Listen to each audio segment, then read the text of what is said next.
واقعہ سلطان صلاح الدین ایوبی قسط نمبر 268۔ اپنا اسلامک اسٹوڈیو رضاکاروں کے ساتھ ساتھ عورتوں کی فوج ہے۔ عورتوں کی فوج؟ سلطان ایوبی نے حیران ہو کر پوچھا۔ عورتوں کی فوج؟ اس نے ذرا توقف سے سکون کی آہ لے کر کہا، یہ فوج میری بیوہ بہن اور میرے پیر و مرشد سلطان نور الدین زنگی مرحوم کی زوجہ نے تیار کر کے بھیجی ہوگی۔ زنگی مرحوم کی بیوہ ہی یہ کام کر سکتی ہے؟ سلطان ایوبی نے ہنسنا شروع کر دیا۔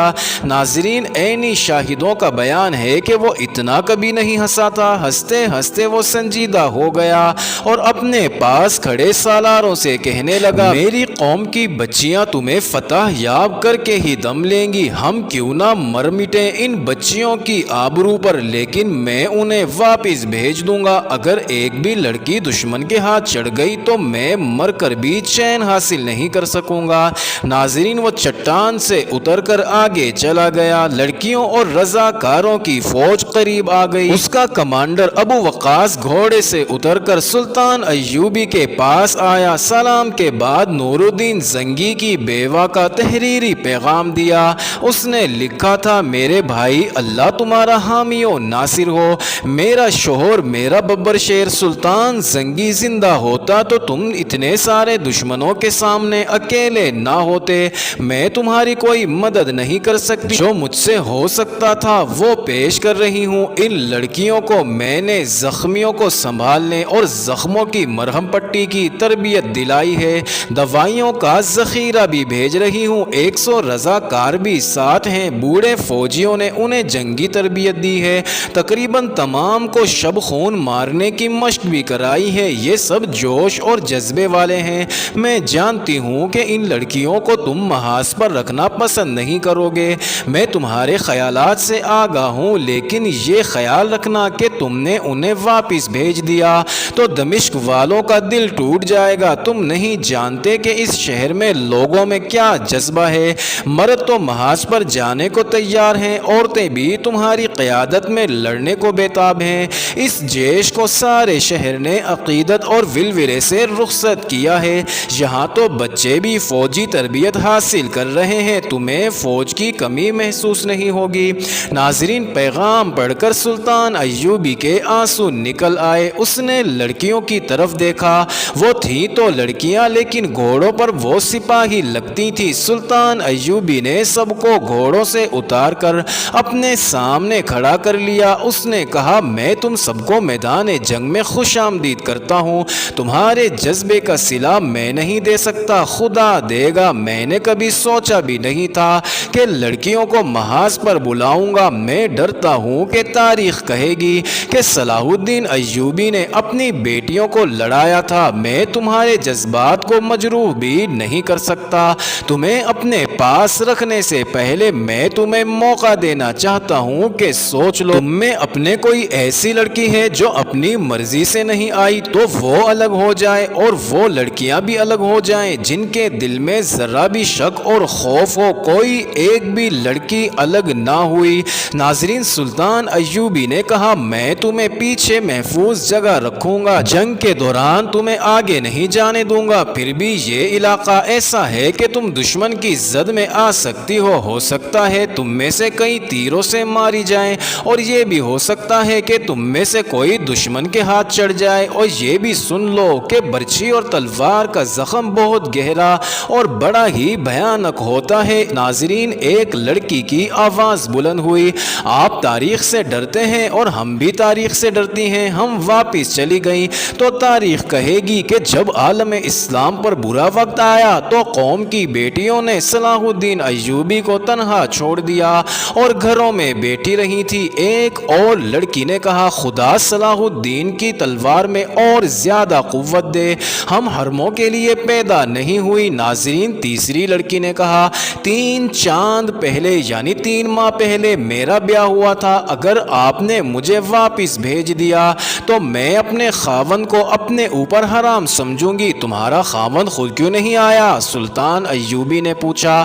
اس نے اپنی دلہن کو کیوں بھیج دیا ہے؟ وہ آپ کی فوج میں ہے، لڑکی نے جواب دیا۔ ناظرین، پھر تمام لڑکیوں نے چلانا شروع کر دیا۔ اس کے سوا کچھ پتہ نہیں چلتا تھا کہ وہ اپنے جوش اور جذبے کا مظاہرہ کر رہی ہیں۔ یہ شور ذرا تھما تو کسی لڑکی کی آواز سنائی دی، محترم سلطان ہمیں لڑنے کا موقع دیں، ہم آپ کو مایوس نہیں کریں گی، یہ بھول جاؤ کہ میں تمہیں لڑائی میں شریک ہونے دوں گا۔ سلطان ایوبی نے کہا تمہیں چھوٹے چھوٹے گروہوں میں تقسیم کر دوں گا۔ ناظرین، اس نے اسی روز لڑکیوں کو 4 کی ٹولی میں تقسیم کر دیا، ہر ٹولی کے ساتھ ایک ایک رضاکار لگا دیا۔ ناظرین، رضاکاروں کے متعلق کہا گیا تھا کہ انہیں جنگی ٹریننگ دی گئی ہے، لیکن سلطان ایوبی نے انہیں زخمیوں کی مرہم پٹی کا کام دیا کیونکہ وہ باقاعدہ فوج کے سپاہی نہیں تھے، انہیں فوج کے ساتھ مل کر لڑنے کا تجربہ نہیں تھا۔ لڑکیوں اور رضاکاروں کی خیمہ گاہ قرون سے دور بنائی گئی، انہیں سپاہیوں کے حوالے کر دیا گیا جو زخمیوں اور لاشوں کو اٹھانے اور زخموں کی مرہم پٹی کا کام کرتے تھے۔ ناظرین، ان سپاہیوں نے لڑکیوں اور رضاکاروں کو ٹریننگ دینی شروع کر دی۔ فاطمہ، منصورہ، حمیرہ اور سحر ایک ٹولی میں آ گئی۔ ان کا ایک ٹولی میں اکٹھے ہو جانا قدرتی امر تھا کیونکہ وہ اکٹھی دمشق پہنچی اور ان کے دلوں میں ایک ہی جیسی خواہش اور ولولہ تھا۔ ناظرین، ان کے ساتھ آذر بن عباس نام کا ایک رضاکار تھا، اس کا چھوٹا سا خیمہ الگ تھا اور اس کے قریب ہی 4 لڑکیوں کے لیے بڑا خیمہ نصب کیا گیا تھا۔ ان لڑکیوں میں خطیب کی بیٹی منصورہ جسمانی اور دماغی لحاظ سے تیز اور ہوشیار تھی۔ ناظرین، شام سے کچھ دیر پہلے اس نے دیکھا کہ ان کا ساتھی رضاکار آذر ایک چٹان پر چڑھتا جا رہا ہے، وہ اوپر چلا گیا اور ادھر ادھر دیکھنے لگا۔ ناظرین، منصورہ بھی اوپر چلی گئی، اس نے ادھر ادھر دیکھا، وادیوں میں اور ڈھلوانوں پر سپاہی نظر آ رہے تھے۔ آذر نے منصورہ سے کہا آؤ آگے چل، وہ اس کے ساتھ چلی گئی۔ ناظرین، آذر قدرتی مناظر اور پہاڑی علاقے کی تعریفیں کرتا رہا۔ آذر خوبرو جوان تھا، اس کی باتوں میں زندہ دلی اور چاشنی تھی۔ اس نے منصورہ کے ساتھ بڑی شگفتہ سی باتیں شروع کر دی، منصورہ نے بھی اس میں دلچسپی لینا شروع کر دی۔ ناظرین، وہ سورج غروب ہونے سے ذرا پہلے واپس آئے، اتنے سے وقت میں آذر منصورہ کے دل میں اتر چکا تھا۔ افطاری کے بعد لڑکیاں اپنے خیمے میں بیٹھی کھانا کھا رہی تھی۔ فوج کے کسی کمانڈر نے خیمے میں جھانک کر دیکھا اور لڑکیوں سے پوچھا کہ انہیں کوئی تکلیف تو نہیں؟ لڑکیوں نے آرام اور اطمینان کا اظہار کیا تو کمانڈر خیمے سے ہٹ گیا۔ ناظرین، باہر آذر کھڑا تھا، اس نے کمانڈر کو باتوں میں لگا لیا، وہ بہت دیر باہر کھڑے باتیں کرتے رہے، منصورہ ان کی باتیں سن رہی تھی۔ آذر نے کمانڈر سے پوچھا کہ اتنی تھوڑی فوج سے وہ 3 فوجوں کا مقابلہ کس طرح کریں گے؟ دشمن کے لیے پھندا تیار ہے۔ کمانڈر نے کہا جنگ اس میدان میں نہیں ہوگی جہاں دشمن کی توقع ہے، ہم اسے اس جگہ گھسیٹ لائیں گے جہاں ہم نے وسیع پیمانے پر گھات تیار رکھی ہوئی ہے۔ اس کمانڈر نے آذر کی جذباتی اور جوشیلی باتوں سے متاثر ہو کر تفصیل سے بتا دیا کہ سلطان ایوبی نے اپنی فوج کو کس طرح تقسیم کیا ہے اور وہ کیا کرے گا، اور مصر کی کمک کے متعلق بھی تفصیل بتا دی۔ ناظرین، اسی رات کا واقعہ ہے، آدھی رات کے لگ بھگ منصورہ کی آنکھ کھل گئی، اسے آذر بن عباس کے خیمے سے باتیں سنائی دی۔ وہ سمجھی کہ آذر کا کوئی دوست ہوگا، لیکن اسے یہ الفاظ سنائی دیے تم ابھی نکل جاؤ، کچھ باتیں تم نے خود معلوم کر لی ہیں، باقی میں نے بتا دی ہیں، میرے لیے یہاں سے نکلنا ممکن نہیں تھا، اچھا ہوا تم آ گئے، اب راستہ سمجھ لو۔ اس آدمی نے آذر کو بتایا کہ وہ کس طرف سے نکلے، اسے سارا راستہ سمجھا کر کہا تم پیدل جا رہے ہو، پیدل ہی جانا چاہیے، صبح سے پہلے پہنچ جاؤ گے، جلدی پہنچنے کی کوشش کرنا، کہیں ایسا نہ ہو کہ وہ کل ہی اندھا دھند حملہ کرے، بندہ تیار اور مضبوط ہے، قرون کے اندر نہ آئیں، خدا حافظ۔ ناظرین، منصورہ کو اس آدمی کے قدموں کی آہٹ سنائی دی، وہ چلا گیا تھا۔ منصورہ نے خیمے کا پردہ ذرا سے ہٹا کر باہر دیکھا، آذر اپنے خیمے سے باہر کھڑا تھا، وہ ایک طرف چل پڑا۔ منصورہ نے اپنے خیمے کی کسی لڑکی کو جگائے بغیر اپنے سامان سے خنجر نکالا، وہ باہر نکل گئی۔ ناظرین، آسمان پر